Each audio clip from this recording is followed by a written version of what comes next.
Hello, everyone, and welcome back to Everyday English Flow. How are you today? I hope you are doing great. I am Maya, and I am here with my co-host, Ryan. Welcome back to the channel, Ryan. Hello, everyone. I am so happy to be here today. And hello to all our amazing viewers. Thank you so much for watching Everyday English Flow. It is always great to be here, Maya.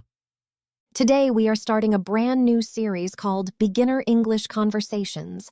And for episode 1, we are doing something a little different. That's right. Instead of a place like the airport or the restaurant, today's topic is a grammar topic. We are talking about 3 small but very powerful words: have, has, and had. These 3 words are everywhere in English. You will hear them in almost every sentence every day. So if you understand them well, your English will improve a lot.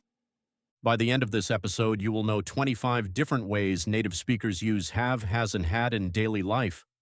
Let's get started. And don't worry if it feels like a lot at first. We will go slowly with lots of examples, so everything makes sense by the end. Even if English is not your first language, these words will start to feel familiar very quickly once you see them in real sentences, not just grammar rules. So grab a notebook if you can, and let's begin with a short conversation first, before we get into the grammar details. Let's start with a simple conversation. Maya, why don't we act it out together? Listen carefully, everyone. You'll hear have, has, and had many times. Sure. Let's imagine we're just 2 friends talking about our weekend. Hey, Ryan, how was your weekend? It was great. I had a really nice time with my family. We had dinner together on Saturday, and then on Sunday I had breakfast with my sister. Nice. I have a lot of work this weekend, so I stayed home. Oh no, do you have time to relax at all? A little. I had a shower, then I had a short nap. Now I have to finish some writing for the channel. I have an idea. Let's talk about it after this episode. That would be great. Actually, I have a question already. My editor has given me some notes, and I want a second opinion. No problem. I have a lot of English grammar books at home. We can look at those too. Great conversation, right? Did you notice how many times have, has, and had appeared? I counted at least 8. And that's just in a short, everyday chat between 2 friends. That's exactly why this topic matters so much. Once you notice these words, you'll hear them everywhere. In movies, in songs, in your teacher's instructions, even in simple text messages. Let's break all of this down now, step by step. Before we go into the full list, here's a quick way to think about it. Have, has, and had almost never mean just one thing. Sometimes they show ownership, sometimes they show an action, and sometimes they build a whole tense. So, as we go through each use, try to notice the pattern rather than memorizing the sentence by itself. That will help you use it in your own conversations later. One more thing before we start the list. You don't need to learn all 25 uses in one day. Even native speakers picked these up slowly, over years of listening and speaking, not from a single lesson. Exactly. Think of this episode as a map. You can always come back to it later when you hear a new have sentence somewhere and want to understand what it's doing. All right, let's go through the list now, one use at a time with clear examples for each. Ryan. First, the basic rule. Have used with I, you, we, they. Has used with he, she, it. Had, the past form, used with everyone. Simple example. I have a pen. She has a pen. They had a pen yesterday. Now let's look at the many different jobs these words do. Use for, possession, owning something. I have a car. She has a new phone. We had an old television when I was young. Maya. This is probably the very first use most beginners learn, and it's the easiest one to picture. You're simply saying what belongs to you. Use 5, talking about family or relationships. I have 2 sisters. He has a younger brother. They had a big family gathering last year. Ryan. You'll use this one in almost every getting to know you conversation, so it's worth practicing out loud. Use 6, describing physical features. She has brown eyes. They have curly hair. He had short hair as a child. Maya. Notice that we always use have/has, never is, when describing features this way. She has brown eyes, not she is brown eyes. Use 7, talking about illness. I have a headache. He has a cold. I had a fever last week. This is a very common one. You'll use it almost every time you talk about your health. Use 8, have got, same meaning as have, more casual. I've got a question, equals, I have a question. She's got a new bag, equals, she has a new bag. Ryan. You'll hear have got a lot in British English and in casual conversation, so it's good to recognize it even if you choose to say just have. Use 9, have to, obligation, meaning must. I have to go now. She has to work tomorrow. Ryan. This one is very important. Have to is different from just have. It means something is necessary, not just something you own. Use 10, had to, past obligation. I had to wake up early yesterday. We had to wait for an hour at the clinic. Maya. Anytime you're describing something you were forced to do in the past, had to is usually the phrase you want. Use 11, have for daily activities, idiomatic expressions. I have breakfast at 8 a.m. We have lunch together every day. They had dinner late last night. Notice we don't say eat breakfast as often in casual English. Have breakfast sounds very natural, and native speakers use it constantly. Use 12, have a shower/have a bath. He has a shower every morning. I had a bath before bed. Ryan. Same idea as have breakfast. Instead of saying I shower, native speakers usually say I have a shower. Use 13, have a look, meaning to check or to see. Can I have a look at your notebook? She had a look at the menu first. Use 14, have fun/have a good time. We had so much fun at the party. I hope you have a good time on your trip. Maya. This is a lovely, warm expression to use when saying goodbye to someone before a trip or an event. Use 15, have a rest/have a nap. I had a short nap after lunch. You should have a rest before the exam. These small expressions with have are everywhere in casual conversation. Learning them will make you sound much more natural. Use 16, present perfect tense, have / has plus past participle. I have finished my homework. She has visited Dubai. This is one of the biggest uses.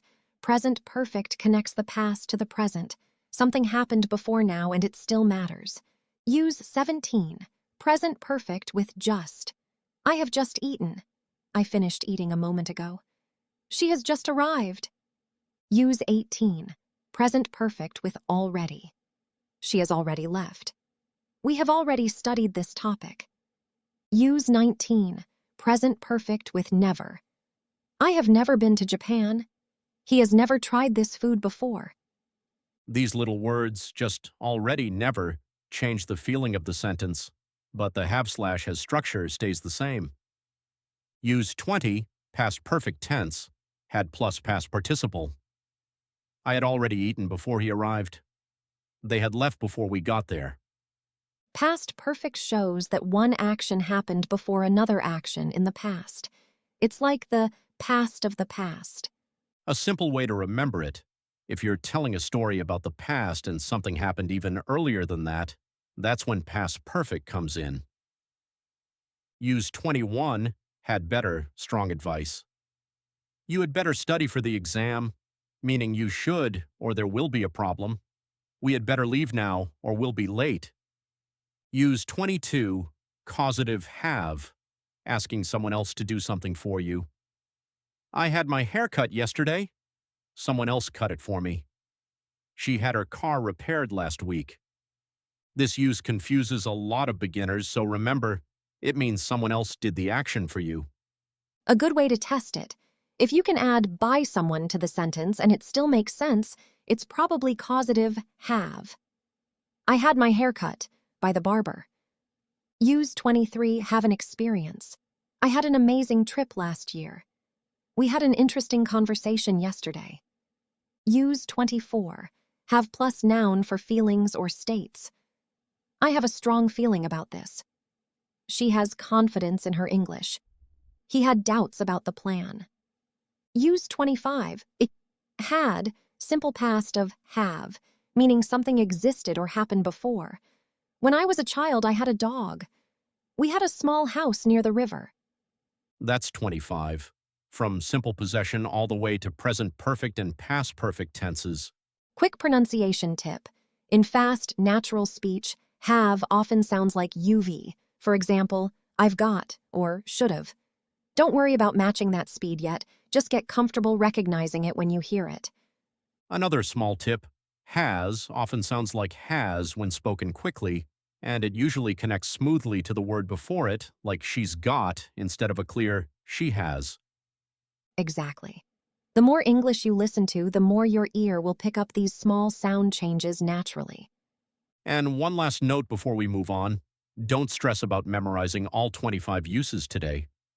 Watch this episode again, pause on the ones that feel new, and they will slowly become automatic.